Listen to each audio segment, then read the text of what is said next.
Back home, a twist in the controversy surrounding the non-arrest of a Kent County assistant prosecutor who hit a parked car while driving the wrong way on a city street after drinking.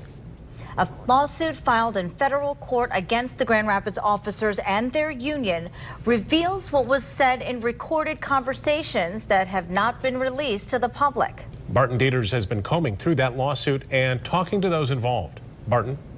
Well, Brian, the federal lawsuit gives new information about what Grand Rapids police knew just after midnight on November 19th when they made the decision not to arrest the assistant prosecutor, instead giving him a traffic ticket and a ride home, despite the fact that a person was injured. It says a police officer on the scene told his commanders that Joshua Kuiper was, quote, hammered. Josh, do me a favor, step over here on the sidewalk for me, all right? Here's what the police have released to the media. The former prosecutor doing a field sobriety test after Officer Adam Ickes arrived on the scene. 1, 2, 3, 4, 4, 3, 2, 1, 1. In an investigation into the conduct of the officers, they would claim that Kuiper did well on these tests, and that was part of why they decided not to administer a breathalyzer test on the scene. What we were asked to do in this case was to review for possible charges.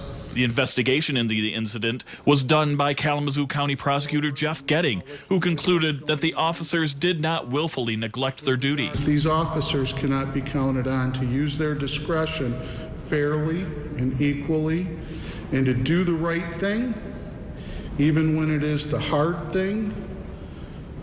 Then maybe they shouldn't be police officers.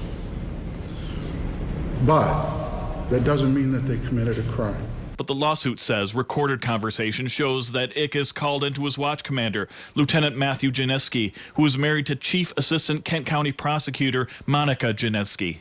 The suit quotes Ickes as telling his commanders, "This crash out here is Josh Kuiper from the prosecutor's office that's hammered, going the wrong way on Union, and something to a parked car." The lieutenant tells his officer to stop talking and call back on an unrecorded line.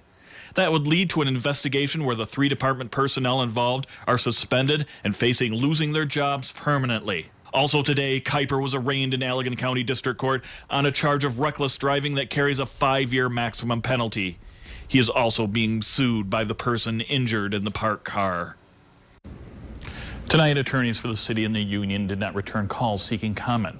The suit is asking a judge to determine if the recorded conversation violates the Federal Eavesdropping Act and should not be released, as the union claims, or should be made available to the public as the city wants. Although, with the filing of this lawsuit, it's all pretty much out there now. I also talked to Kalamazoo Prosecutor Jeff Getting today, who said he stands by his decision not to charge the officers despite this information we're learning tonight. In studio, Barton Dieters, 24-Hour News 8.